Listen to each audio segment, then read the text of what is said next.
Hello students, आज हम लोग चैप्टर शुरू करने वाले हैं रैखिक प्रोग्रामन यानी कि लीनियर प्रोग्रामिंग। तो चलिए समझते हैं रैखिक प्रोग्रामन होता क्या है। मान लो मैंने एक बिजनेस किया जिसमें मैं चेयर और टेबल बेच रहा हूं।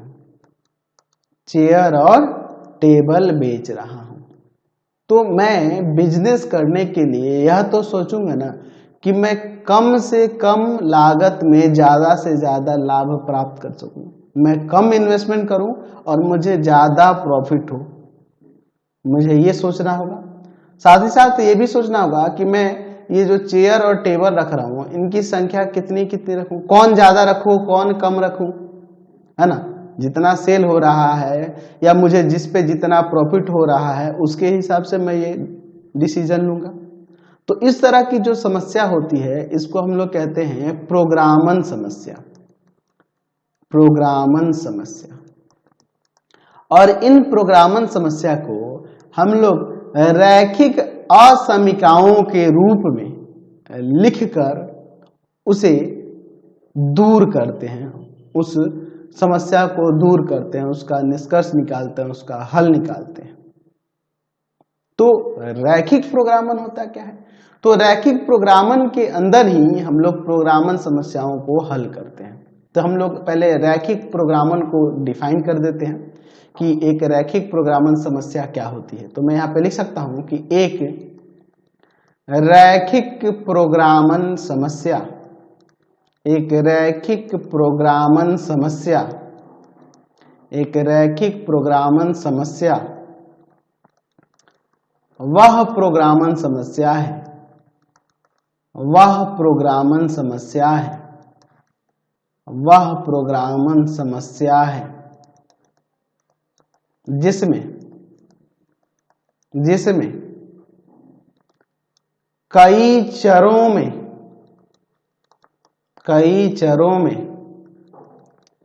रैखिक फलन, कई चरों में रैखिक फलन, इस रैखिक फलन को हम लोग उद्देश्य फलन कहते हैं। उद्देश्य फलन यानी objective function, objective function, objective function. कई चरों में रैखिक फलन को अधिकतम या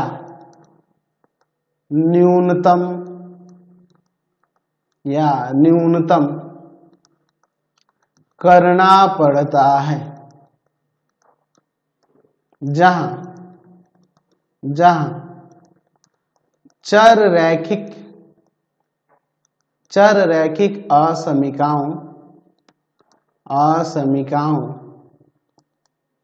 चर रैखिक असमीकाओं या समीकरणों, चर रैखिक असमीकाओं या समीकरण जो हैं इनको हम लोग क्या कहते हैं? रैखिक व्यवरोध कहते हैं। रैखिक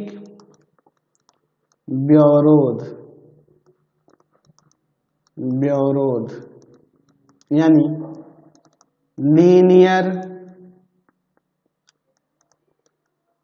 कांस्टेंट,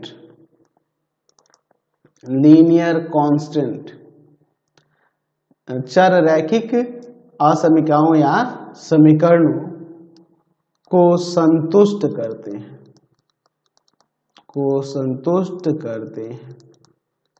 तो चलिए थोड़ा अब इसको समझ लेते हैं।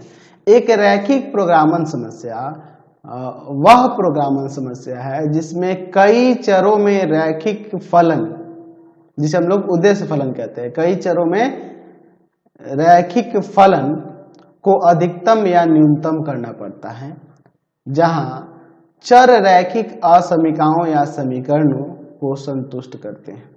चलिए मैं यहाँ पर एक रैखिक प्रोग्रामन समस्या आपको दिखाता हूँ।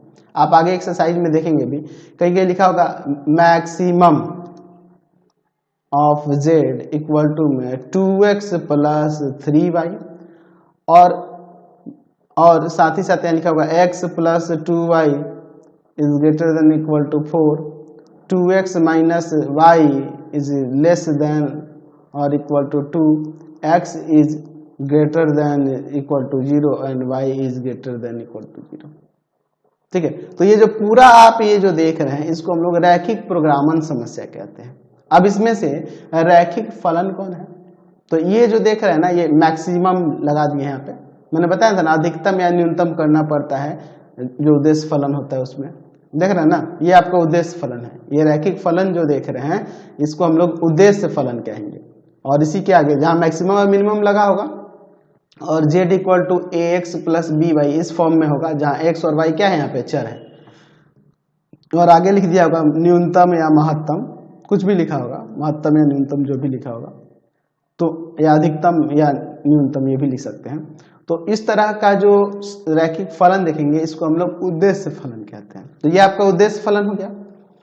और यहाँ पे क्या कह रहा है कि ये जो उद्देश्य फलन होता है, कह रहा है कि जहां चर असमीकाओं या समीकरणों को संतुष्ट करते हैं। ये किसको संतुष्ट करेगा? इनको संतुष्ट करेगा। तो ये जो देख रहे हैं ये सभी क्या है आपके रैखिक व्यवरोध है, रैखिक व्यवरोध है। और इसमें हम लोग x is greater than 0 and y is greater than 0 और इक्वल टू 0 के लिए इसको हम लोग सिर्फ व्यवरोध भी कह सकते हैं या रैखिक व्यवरोध इनको भी कह सकते हैं। तो ये सब आपके रैखिक व्यवरोध हैं और ये जो है आपका उद्देश्य फलन कहलाता है। तो इस तरह का जो आप देख रहे हैं ये प्रोग्रामन समस्या, इसको हम लोग रैखिक प्रोग्रामन समस्या कहते हैं। इस पूरे को रैखिक प्रोग्रामन समस्या। अब रैखिक प्रोग्रामन समस्या का हम लोग उपयोग तो देख लिए कि इसका क्या उपयोग है। तो हम लोग कोई बिजनेस करते हैं या किसी चीज में हमें लाभ या कोई खर्च, जैसे मान लो तुम्हारे घर में शादी है, उस शादी में मैं किस तरह से सही से अरेंजमेंट करूं। मान लो मुझे 4-5 चीजें लानी है, मुझे खाने की व्यवस्था करनी है 4-5 वस्तुओं की, तो मैं इसमें किस तरह से इनको अरेंज करूंगा, मैं सही से सबको खिला भी पाऊंगा और मुझे कम से कम पैसा भी खर्च करना पड़ेगा। ऐसे हम लोग कई तरह की समस्याओं के लिए, या फिर मान लो भारत पाकिस्तान का युद्ध हुआ, तो भारत अपने शस्त्रों का प्रयोग कर रहा है शत्रुओं को मारने के लिए, तो उसके लिए वह क्या करेगा, वो ऐसी योजना तैयार करेगा कि उसको कम शस्त्रों का प्रयोग करना पड़े और ज्यादा से ज्यादा वो नुकसान कर सके। तो इसका निदान भी हम लोग रैखिक प्रोग्रामन विधि द्वारा कर सकते हैं। तो पहले युद्ध के लिए ही ये रैखिक प्रोग्रामन विधि युद्ध के लिए ही शुरुआत की गई थी। जब द्वितीय विश्व युद्ध हो रहा था तो द्वितीय विश्व युद्ध के समय ही इस विधि का प्रयोग किया गया था। अब देखो वहां पे किया गया और ये हमारे चैप्टर में आ गया, क्योंकि हमारे ये दैनिक जीवन में उपयोगी है, तो इसलिए हमारे ये चैप्टर में आ गया।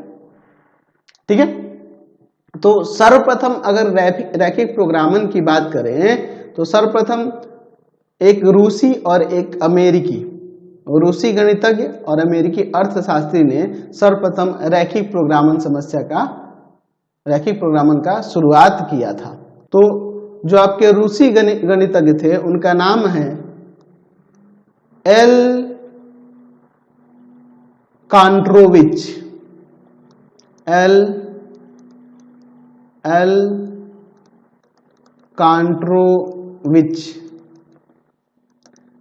ये आपके रूसी गणितज्ञ थे। और दूसरे अमेरिकी अर्थशास्त्री एफ एल हिचकॉक, इन दोनों ने सबसे पहले रैखिक प्रोग्रामन का शुरुआत किया था। ठीक है, और 1947 में अमेरिकन गणितज्ञ जीबी डेंटिजिंग ने सेना के ऊपर इस रैखिक प्रोग्रामन विधि का उपयोग किया था। तो हम इस चैप्टर में, रैखिक प्रोग्रामन चैप्टर में, हम लोग रैखिक प्रोग्रामन और उनके आलेखीय विधि द्वारा हल ज्ञात करने के बारे में चर्चा करने वाले हैं, है ना। रैखिक प्रोग्रामन समस्याओं के बारे में तथा उनका हल आलेखीय विधि द्वारा करके उसके बारे में आगे समझेंगे। हमने रैखिक असमीका एक चैप्टर पढ़ा हुआ है, याद है आपको? क्लास 11th में रैखिक असमीका चैप्टर पढ़ा हुआ है।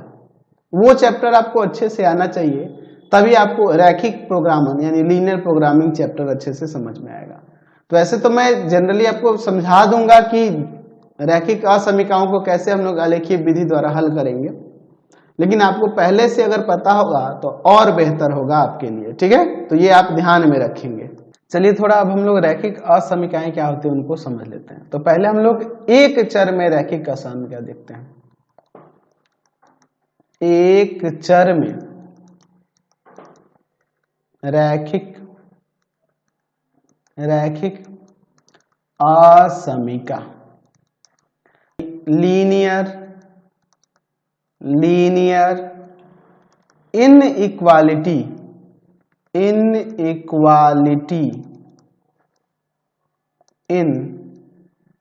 in one variable, linear inequality in one variable। तो क्या होता है रैखिक असमीका एक चर में, इसको देख लेते हैं, है ना? तो हम यहाँ पे लिख सकते हैं कि माना a एक शून्योत्तर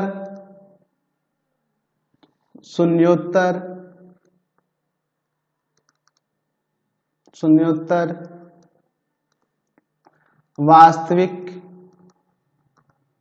संख्या है तथा b कोई भी एक वास्तविक संख्या है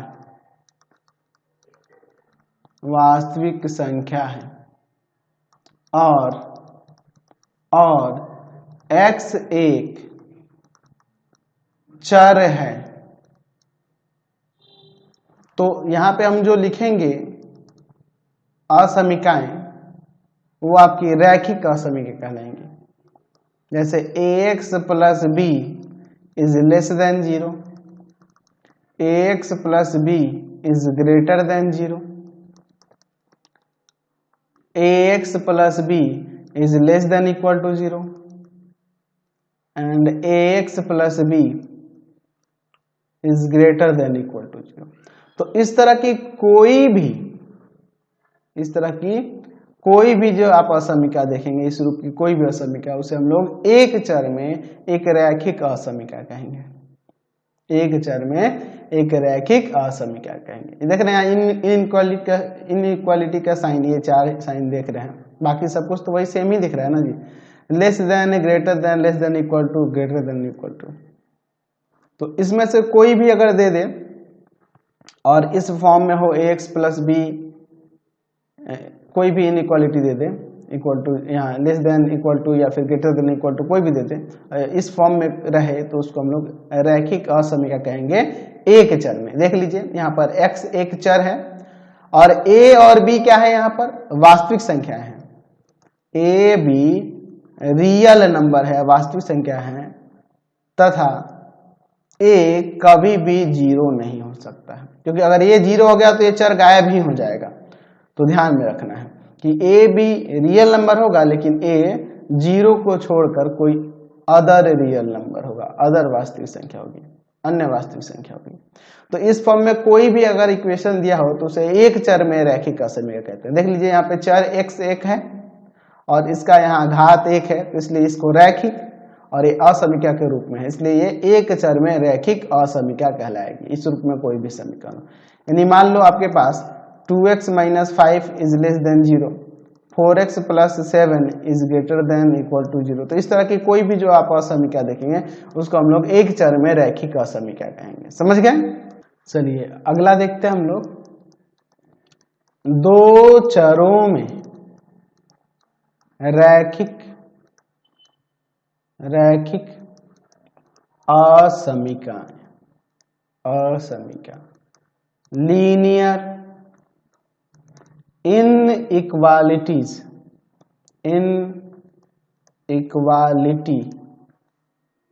इन two variable. In two variables, in two variables. तो हम लोग यहां पे भी लिख सकते हैं कि माना, शॉर्ट में लिख दूं, a b and c belongs to r. A b c क्या है, वास्तविक संख्या है, तथा a and b not equal to 0, यानी कि ए और बी 0 को छोड़कर कोई भी वास्तविक संख्या हो सकती है, लेकिन सी 0 भी होगा, नहीं भी होगा, कुछ अदर भी वास्तविक संख्या होगा तो चलेगा।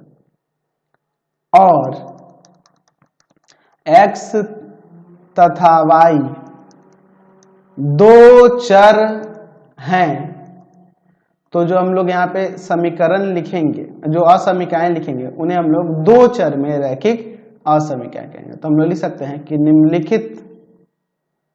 निम्नलिखित में से किसी रूप का असमीका दो चरों का x और y में एक रैखिक असमीका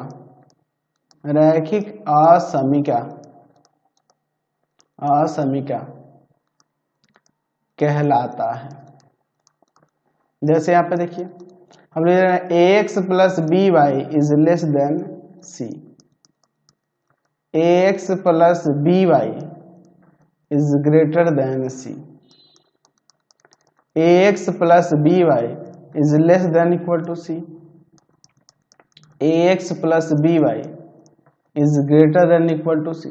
तो इस रूप में कोई भी आपकी असमीका दी हुई होगी तो उसको हम लोग दो चर में रैखिक असमीका कहेंगे, क्योंकि देखो x और y दो चर है और इसका यहाँ पे घात क्या है, एक है, x का भी और y का भी, इसलिए इसको दो चर में एक रैखिक है। दो चर है और घात एक होने से ये रैखिक बन गया, और ये असमीका के रूप में है ही, तो ये दो चर में आपकी रैखिक असमीका हो जाएगी। यहाँ a b और c आपकी क्या है, वास्तविक संख्याएं हैं, तथा a और b कभी भी 0 के इक्वल नहीं होगा। यानी कि अगर आप एग्जाम्पल की बात करें तो मान लो लिख देता हूँ 2x plus 3y is greater then, और है ना, इक्वल टू 12। तो यहाँ देख लीजिए, ये आपकी एक रैखिक असमीका, क्योंकि दो चर में रैखिक असमीका है, क्योंकि इसमें दो चर x y है और इनका घात एक है। a और b देख लीजिए, और ये c वास्तविक संख्या है, a और b 0 को छोड़कर कोई अदर वास्तविक संख्या, क्योंकि अगर a या b में से कोई भी एक 0 होता है तो वो तो एक चर गायब ना हो जाएगा, अगर दोनों 0 होता है तो कोई भी चर नहीं रह पाएगा। तो इसीलिए हम यहाँ कंडीशन दे दिए हैं कि a b c वास्तविक संख्या होंगी, लेकिन a और b कभी भी 0 नहीं होगा। आप कोई भी इस तरह से लिख सकते हैं 4x minus y is less than equal to 2। तो ये भी आपकी दो चर में एक रैखिक असमीका है। तो समझ में आ गया दो चर में रैखिक असमीका क्या होगी, एक चर में रैखिक असमीका क्या होगी। तो फिलहाल हम लोग इस वीडियो में इतना ही रहने देते हैं। नेक्स्ट वीडियो में हम लोग इसके हल के बारे में देखेंगे, दो चर में रैखिक असमीकाओं का हल देखेंगे आलेखीय विधि द्वारा, एक चर वाले का भी देखेंगे, फिर हम लोग चैप्टर में आगे बढ़ेंगे। तो फिलहाल इस वीडियो को यहीं पे एंड कर देते हैं। आपको हमारे 3 चैनलों को सब्सक्राइब करना होगा। पहला है pathfinder classes Chhapra, pathfinder classes Chhapra. दूसरा है आपके पास भारती भवन रविकांत सर, भारती भवन रविकांत सर, रविकांत सर। और तीसरा चैनल है रविकांत सर के नाम से, रविकांत सर के नाम से। तीनों चैनल को सब्सक्राइब कर लेंगे और इससे रिलेटेड वीडियो के लिए सीधे डिस्क्रिप्शन में जाएंगे। इससे रिलेटेड नोट्स के लिए गूगल पे जाकर सर्च करेंगे www.ravikantsir.in, और यहाँ जाकर आप सभी क्लासेस के नोट्स, उनके पीडीएफ को डाउनलोड कर सकते हैं, पढ़ सकते हैं। इंस्टाग्राम और फेसबुक पे जाके पाथफाइंडर क्लासेस छपरा को लाइक एंड फॉलो करना नहीं भूलेंगे। Thanks for watching the video.